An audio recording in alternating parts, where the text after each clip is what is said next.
Welcome, and thank you for joining the Acting Comptroller of the Currency providing his remarks on climate change risk. Please note all audience members are muted. I would like to begin today's event by introducing Darren Benhart, OCC's Climate Change Risk Officer. Please go ahead. Welcome to all who are joining us for Acting Comptroller Sue's remarks on addressing climate change risks within the federal banking system. My name is Darren Benhart, and I was honored when the Acting Comptroller appointed me OCC's Climate Change Risk Officer in August. Now entering my 30th year at OCC, I am working to advance efforts to ensure federal banks proactively manage the physical and transition risk of climate change. While I brought a wealth of supervisory and risk management experience to this position, I will admit that I didn't have an extensive background in climate risk. Like many in the banking industry, I have spent the last 6 months starting to get up to speed. I know I have gained a lot of knowledge on the topic, but I also have a much better perspective of the challenges and how much more there is to learn. I have discovered that it is very easy to get mired down in the myriad of what I'd like to call the whatabouts. This is how I refer to the tendency to consider every possible iteration of a question or a problem right up front, trying to narrow the wide range of possible outcomes. As the processes and techniques in climate change risk management progress, we'll get to all those whatabouts, but today we have a pretty good grasp of the key issues. That is why the OCC is looking to start a dialogue around the key principles and move forward at a brisk but deliberate pace as the industry's knowledge, processes, and risk measurement techniques evolve. As the Acting Comptroller has previously stated, the OCC can best address climate change risk through a two-pronged approach. The first is engagement. The OCC participates in the Basel Committee on Bank Supervision Task Force on Climate-Related Financial Risk and recently joined the Network for Greening the Financial System, a group of central banks and supervisors from around the globe that are addressing climate change through a sharing of best practices and development of climate and environmental-related risk management. Last month, the OCC announced support for the Financial Stability Oversight Council's Climate Change Report and its recommendations. The report provides a clear framework for the OCC and other FSOC members to better measure, monitor, and address climate-related financial risks. The OCC intends to take a leadership role while working with our counterparts in bank supervision on the report's recommendations. Another part of my job is to conduct outreach activities. This allows the OCC to deliver our message in smaller settings, but more importantly, at this point in the process, to gather additional information from key stakeholders. As the Acting Comptroller told members of the Senate Committee in August, the more perspective and experience we can leverage, the better. Second, as the Acting Comptroller has stated, we must support the development and adoption of effective climate risk management frameworks. Climate risk is a safety and soundness issue. As a primary prudential regulator of approximately 70% of assets in the U.S. commercial banking system, the OCC is working to ensure that our agency is proactive on climate change risks. That is why we are soon going to launch a range of practices questionnaire at the largest banks. This is not an examination, but will allow us to better understand the current status of climate-related initiatives. It now gives me great pleasure to welcome Acting Comptroller Sue for his remarks on climate change risk management. I will invite him to join me for a question and answer session to explore some additional issues relating to climate change risk and the banking industry. Thank you, Comptroller Sue. Thanks, Darren. This year, there have been several notable reports and pronouncements regarding climate change. In August, the Intergovernmental Panel on Climate Change, or IPCC, published the first installment of its 6th assessment report. I highly encourage you to read it. It warns of faster warming and describes in sobering detail a range of adverse impacts from climate change on different regions of the world. In October, the Financial Stability Oversight Council, or FSOC, released its first ever report on climate-related financial risk. It acknowledged climate change as an emerging threat to the financial stability of the United States and offered a set of recommendations. And last week, as part of the COP26 activities in Glasgow, Scotland, the Network for Greening the Financial System, or NGFS, a group of 100 central banks and supervisors, declared a commitment to action. Consistent with that, the OCC announced that we plan to issue high-level framework guidance for large banks on climate change risk management by the end of this year. These words are extremely important.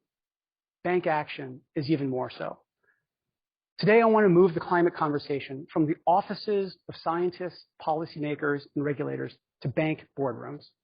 Specifically, I want to talk about 5 climate change-related questions that large bank boards of directors should be asking their senior management.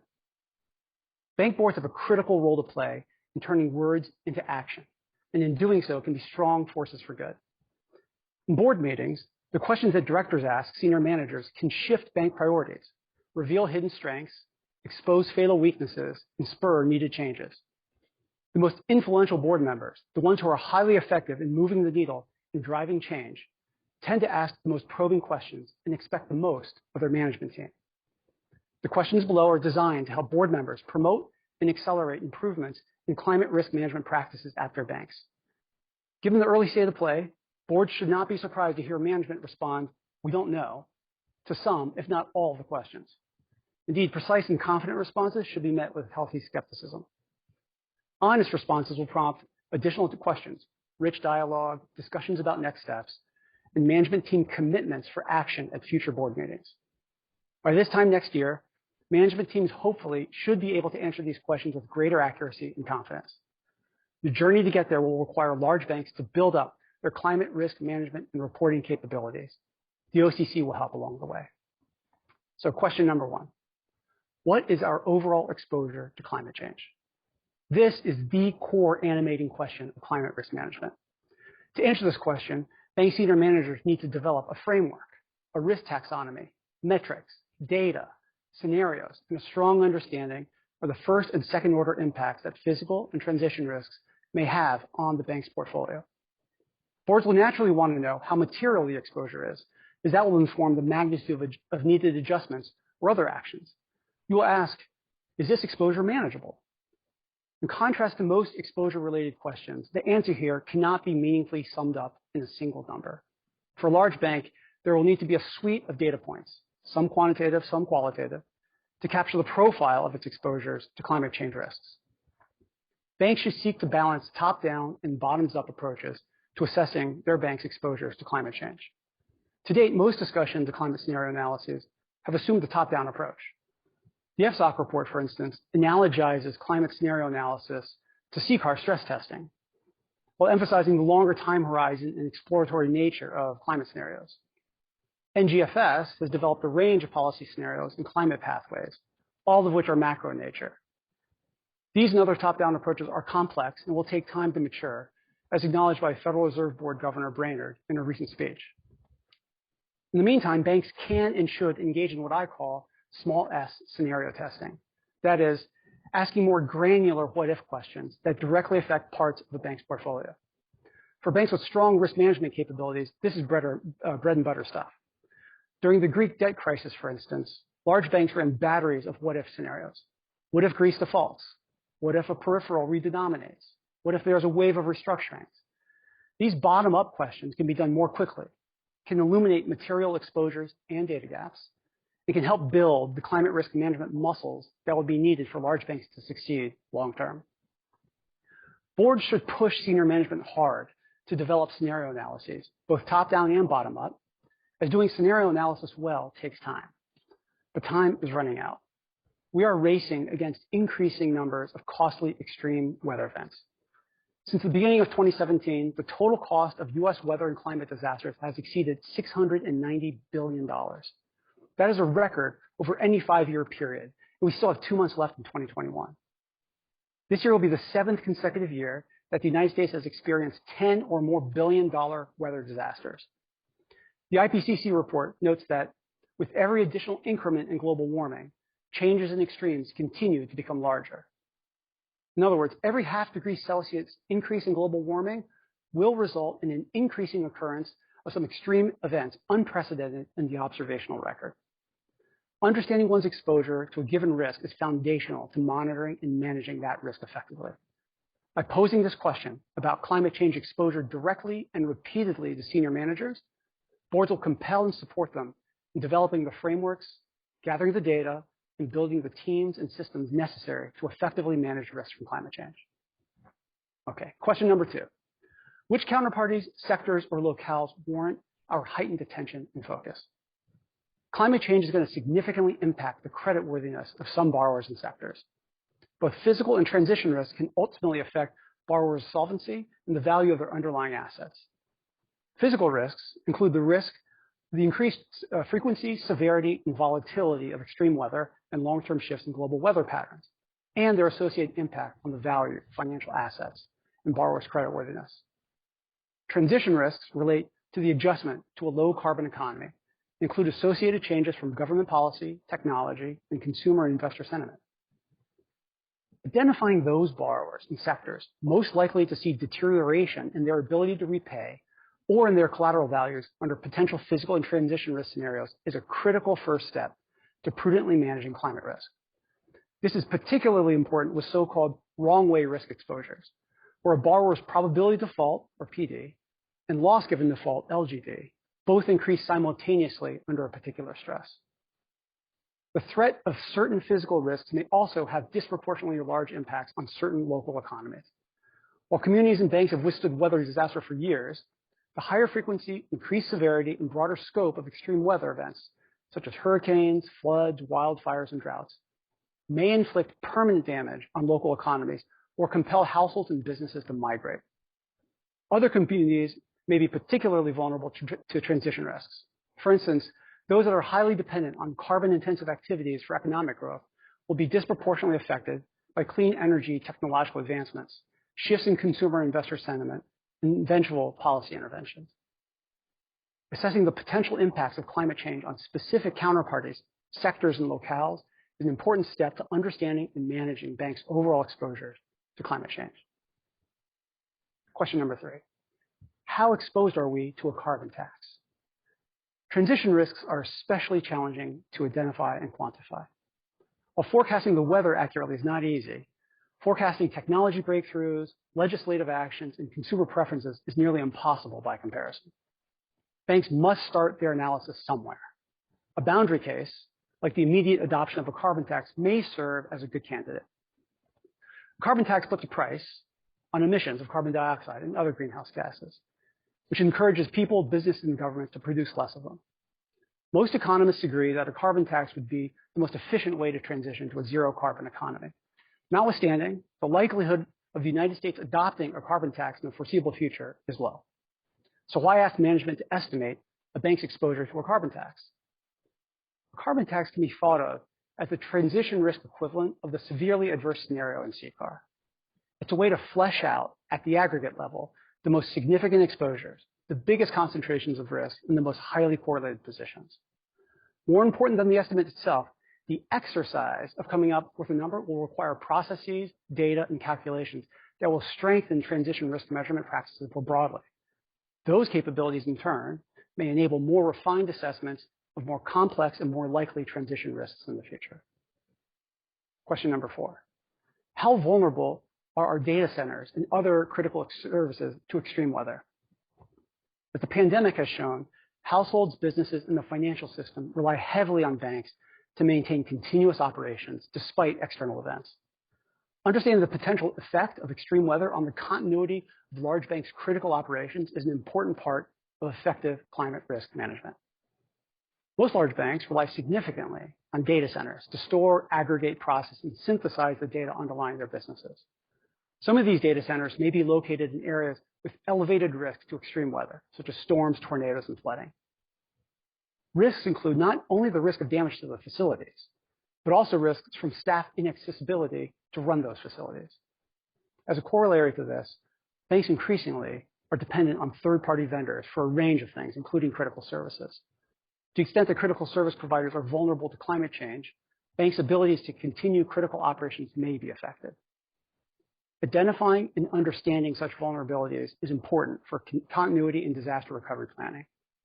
While banks have been doing business continuity planning for years, changes in extreme weather caused by climate change may require banks to do additional analysis and adjust preparedness accordingly. Risk assessments and mitigation that take the full range of climate scenarios into account may prompt consideration of modifications to data center strategies or business continuity plans? Now is the time to start asking these questions. Finally, question number 5. What can we do to position ourselves to seize opportunities for climate change? It's important to remember that climate change presents opportunities as well as risks. Banks that are poorly prepared to identify climate risks will be at a competitive disadvantage to their better prepared peers in seizing those opportunities when they arise. The low carbon economy is going to look and function differently than today's economy. Renewables, carbon capture, electric vehicles, charging stations, these are the most obvious banking opportunities arising from climate change. Changes in agriculture, water infrastructure, consumer preferences, and investor sentiment will also create opportunities. Banks with strong climate risk management systems and capabilities will not only be better prepared to withstand climate change events, but also have a better line of sight into the many business opportunities that will arise. Just as strong credit risk management capabilities can provide the assurance and confidence needed for a bank to make risky credit decisions prudently, strong climate risk management capabilities can enable the same prudent risk-taking with regards to climate-related business opportunities. The better a car's brakes, the faster you can safely drive it. The sooner large U.S. banks accept this, the more competitive they will be vis-a-vis their overseas peers. We are at an important moment. Climate change poses significant risk to the financial system. Detailed reports have been published. Eloquent words have been spoken. It is time to convert those words into action. Bank boards can play a pivotal role. By asking pointed questions of management about their institution's exposures to climate change risks, bank boards can help put into motion the concrete steps that banks need to take to prudently manage their risk. We at the OCC are here to help and to do our part. We are currently developing high-level supervisory expectations for large banks related to climate risk management. We expect to issue framework guidance by the end of this year, to be followed next year with detailed guidance for each risk area. The detailed guidance will build on a range of practices review that Darren mentioned that will launch this week, industry and climate groups input, and lessons from other jurisdictions. Our vision is that by working together, large U.S. banks will develop robust climate risk management capabilities over time. Doing so should improve their resilience and competitive positioning, enable them to address climate change more effectively.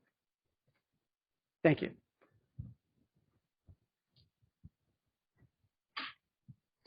Thank you, Acting Comptroller Sue, for sharing your thoughts on some of the key questions for bankers and the boards to consider around climate change risk. I'd now like to invite you to answer some climate-related questions that I've been getting while I've been doing outreach. We've seen great attention around this topic and know that many in the banking community are interested in hearing additional perspectives from you on how we can work together to address climate risks for the benefit and stability of the financial system. You've talked a lot about large banks. How should mid-size and community banks start to think about this issue today? So, Darren, this is a question I get a lot from bankers and from different groups. Let me start off with the OCC. So we are taking a risk-focused approach to this topic. And what that means is for the largest banks, large banks have the most substantial and the most complex issues in this space, so that's a natural place for us to start. Got a lot to work on, as you know, and as we just talked about. And once we work through that, then we'll turn our attention to mid-sized and community banks. What that means is that if you're a mid-sized or community bank, you have some time. And I think what I would ask is that let's use that time wisely. You know, how should you use that time? I would really focus on 2 things. The first is just learning the space. And Darren, you've learned this, it's like a bit of a baptism by fire. There's a lot to learn. I think I equate it to learning a language. It takes a while to kind of learn the language. And in our particular space, we need folks who can translate between the climate science and the bank risk. And that's going to take some time. The second thing to do with that time is really to think about your own plan. You know, for a mid-sized or community bank, what's your own plan? During the 2008 financial crisis, Tim Geithner had this saying, plan beats no plan. And we were often faced with situations where it was a novel situation, lots of obstacles, no clear path. You say, plan beats no plan. And I think that's right. And so here, if you're a mid-sized or community bank, you know, we recognize your business models, your customers, your exposures are all quite different. So it's really hard to come up with a one-size-fits-all approach. So in the meantime, figure out what works for you. Take a common sense approach, learn the lingo, get up to speed in the space, figure out, and once you have that plan, it'll be easier for us when we finally turn to mid-sized and community banks to have a productive dialogue that balances the burdens with the benefits if you have a plan. Absolutely. Great answer. And I definitely second, and I mentioned it in my introductory remarks, I now know what I don't know. I think exactly. I felt like I was on a steep upward slope, and now I feel like I'm kind of back down a little bit, but climbing back out. So you have mentioned this as one of your priority areas. So what can the industry anticipate the OCC's timeline looks like in the climate area? So we're taking a phased approach. And we think this makes sense, kind of given the state of play today, kind of the state of knowledge, and where things need to go. So in the short term, we're focused on putting out some framework guidance, some high-level framework guidance by the end of the year. And the purpose of that is really to just say, okay, can we agree on what the general foundations are for guidance? And I think given where things are today, Darren, you've been engaged, with the Basel Committee, NGFS, other jurisdictions. We think we're at a state now where we can do that fairly confidently, and that just lays some groundwork.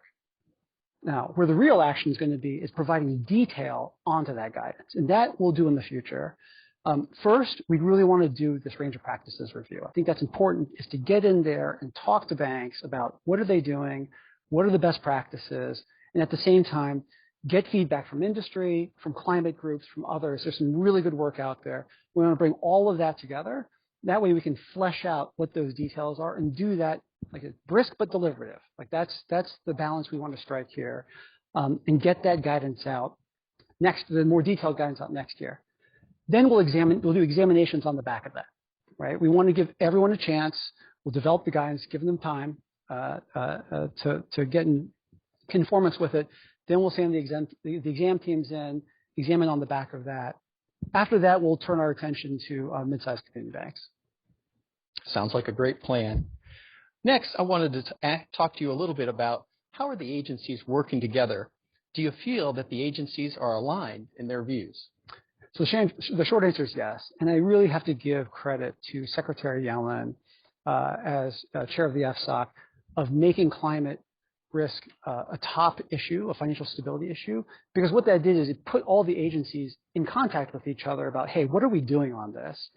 And in that FSOC form, it helps to help align us with each other so that we're kind of talking off the same page as we approach this.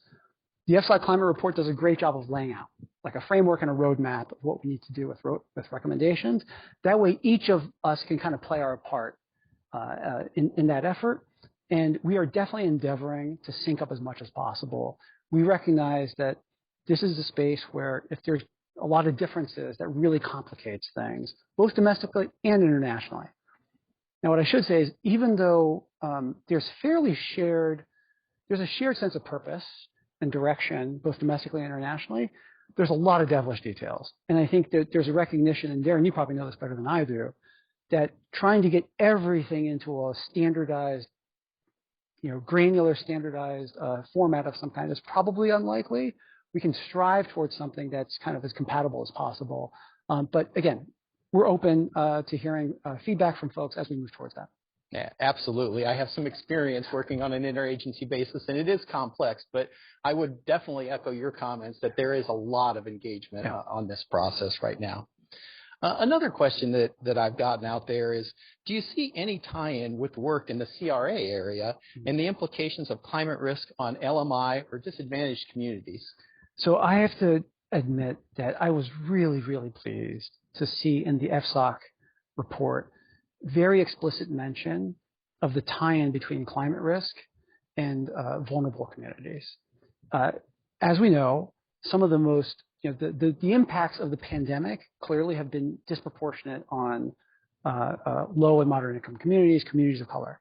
The same can be said for climate. And so I really commend the FSOC for calling that out and putting that as not burying it somewhere. That's one of the pillars of the findings, which really puts the onus on us, both as regulators and the industry, to find some solutions to this. So we need to be aware where those interactions are. I know this has been raised. It's been raised by community groups. It's been raised by climate groups. It's been raised by bankers. I mean, I've had CEOs tell me, hey, this is a little bit in tension. We need to figure this out. I think that's good. So I think the next step is to really sharpen what those questions and problems that need to be solved are, it's going to take some work. Absolutely.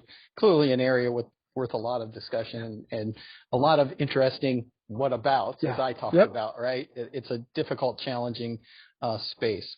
On the large bank front, let me shift back just real briefly. Where do you see large banks right now, maybe reiterating what the board should be doing, but what should management be focused on maybe again in the largest banks? So I think a lot depends on the bank. And this is in recognition. I know, first of all, banks are different. And so they've got different customers, they're in different business lines, different geographic footprints.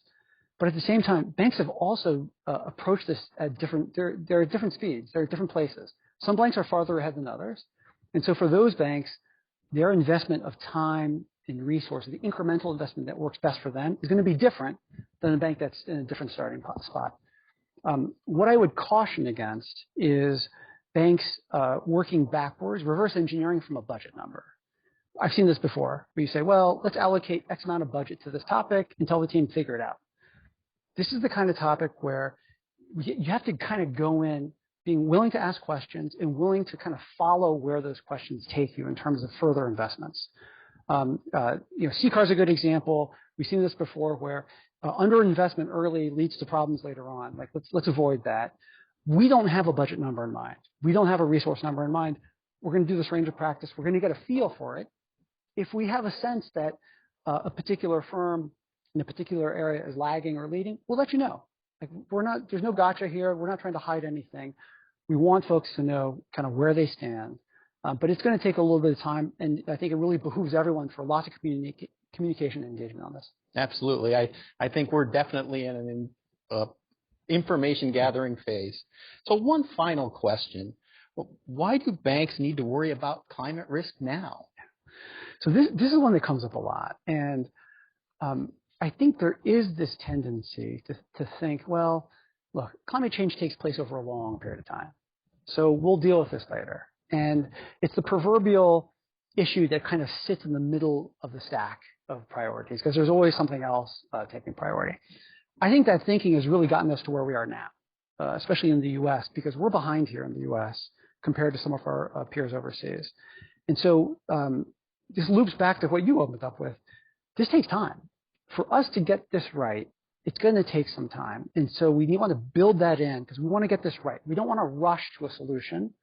We've got some urgency around this, but we want to do it in the right way. So that means asking these questions now, recognize that you're not going to get clean answers right now, right? This is the beginning of the process for some of you, not for everyone.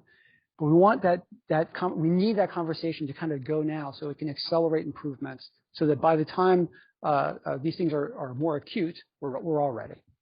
Absolutely. Couldn't agree more. So let me close us out by thanking Acting Comptroller Sue again for sharing your views on important questions that bankers and bank boards can consider to manage climate risk, and for chatting with me about some of the questions that are on the minds of our audience today. The OCC and financial service industries have much work ahead to address climate risk, and your remarks will spur far more discussion about actions we can take to safeguard the financial system in the face of climate change. I know that we are both looking forward to these continued discussions. Thank you to everyone who joined today. This concludes our discussion of climate change risk.